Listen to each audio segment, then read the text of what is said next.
संविधान खतरा में है, इस देश खतरा में है। 70 साल के बाद अपने को आजादी मिले, लोग अपने परिवार शहीद होकर इस दुनिया को, इस देश को आजादी दिलाए, तो आज नरेंद्र मोदी भारतीय जनता पार्टी अपने आजाद चुनाव लेने के लिए कोशिश कर रहे हैं। दलित और आदिवासी पिछड़े लोगों का, जो माइनॉरिटी भाइयों का रिजर्वेशन रद्द करने के लिए आज ऐलान करके नरेंद्र मोदी जी निकले। आज हमारे भाइयों से मेरा गुजारिश है, इस खतरे को, इस खतरे से बचाने का जिम्मेदारी आप ही लोगों का है, आपके हाथ में है। आप लोग मदद दीजिए, हमारे हाथ ताकत दीजिए, जीवन रेड्डी साहब को जिताइए इस चुनाव में। संविधान को बचाने का काम, रिजर्वेशन को बचाने का काम, वो जिम्मेदारी गांधी परिवार लेंगे, कांग्रेस पार्टी लेंगे। ये चुनाव अपने जिंदगी मौत का सवाल है।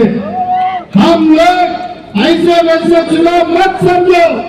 कोई भी घर पे बैठे तो बाद में अपने को बचाने के लिए कोई बचेगा नहीं। ये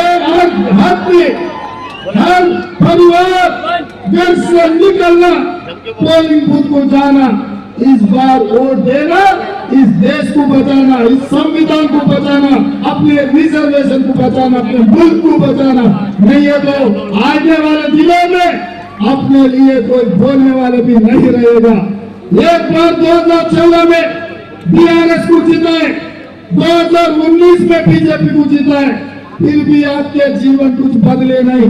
आपका है निजामाबाद स्मार्ट सिटी नहीं बने, आपके शहर को रिंग रोड नहीं आए, आपके चक्कर फैक्ट्री खुले नहीं, आपका पशु बोर्ड जो भी है हल्दी का बोर्ड खुला नहीं।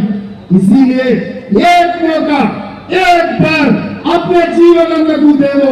ये हमारे लिए बड़े भाई है, अपने लिए बड़े भाई है। ये खुद किसान है, किसानों का मामले उनको जानकारी है। दिल्ली से दिल्ली तक उनकी आवाज सुनाएंगे, अपने रोशन बढ़ाएंगे, अपने निजामाबाद का नाम इस देश में रोशन करने वाले नेता अपना जीवन रेड्डी जी।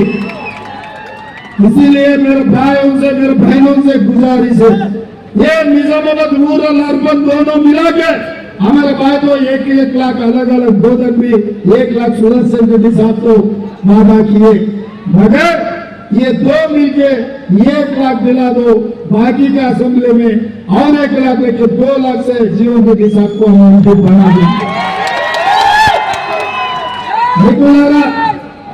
మీరు ఒకటే ఆలోచన చేయండి।